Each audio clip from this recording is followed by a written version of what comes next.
इस वक्त शाजापुर में योगी आदित्यनाथ की मौजूदगी है, पहले वहां आपको लिए चलते हैं। कांग्रेस ने देश को समस्याएं दी है।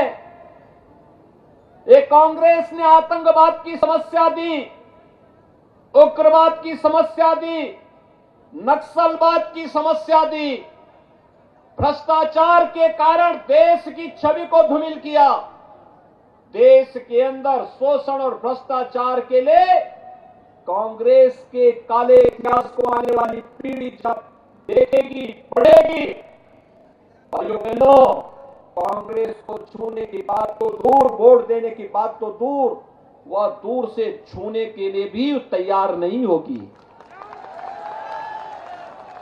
जिस कांग्रेस ने हमारे इतिहास को हर पग पग पर कलंकित करने का कार्य किया हो, उसे अपमानित करने का कार्य किया हो, इतिहास में किस प्रकार के पन्ने पढ़ाए जाते थे।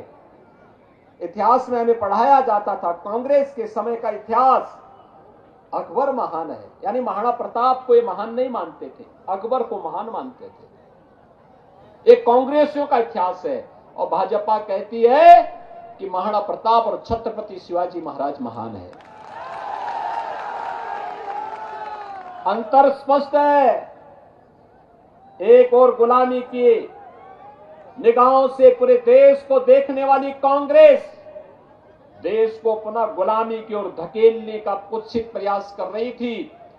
दूसरी तरफ अपने राष्ट्रीय स्वाभिमान और सम्मान के लिए जानी जाने वाली भारतीय जनता पार्टी,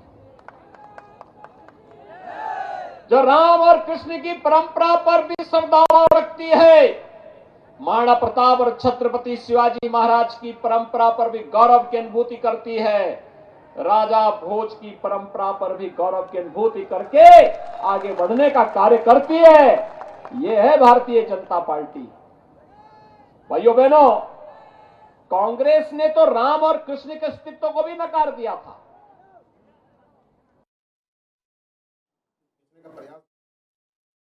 आदित्यनाथ को आप सुन रहे थे, कांग्रेस के ऊपर हमला बोलते हुए नजर आए। गुलामी की निगाह से कांग्रेस देखती है सीएम योगी आदित्यनाथ की मध्य प्रदेश में ये रैलियां, और आप लगातार जानते हैं कि सीएम योगी आदित्यनाथ रैलियों की जब बात आती है तो हमेशा इन डिमांड रहते हैं, सबसे ज्यादा डिमांड रहती है, और बार बार हर राज्य के अंदर जब भी चुनाव होते हैं तो वहां के जो प्रत्याशी रहते हैं वो कहते हैं कि हमको अपने चुनाव प्रचार के लिए योगी चाहिए। बिल्कुल, योगी आदित्यनाथ की बहुत डिमांड है और यही वजह है कि बीजेपी जगह जगह अलग अलग राज्यों में जब भी चुनाव होते हैं तो सीएम योगी आदित्यनाथ को बीजेपी की तरफ से जरूर भेजा जाता है।